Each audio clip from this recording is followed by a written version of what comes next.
How to download Google Chrome to your Mac. So first you want to open your browser. Here I want to open my Safari right here. And then on Google, you want to type for download Chrome, like this one. And then you want to choose the first one that says google.com/Chrome. And then choose on download Chrome right here. Click on allow and let it download.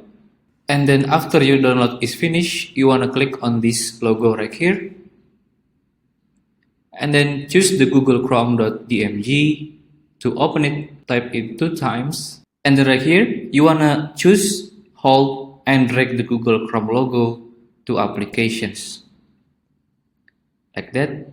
And it's because I have the Google Chrome already. It says like this, but you just want to click on replace if you want to do it.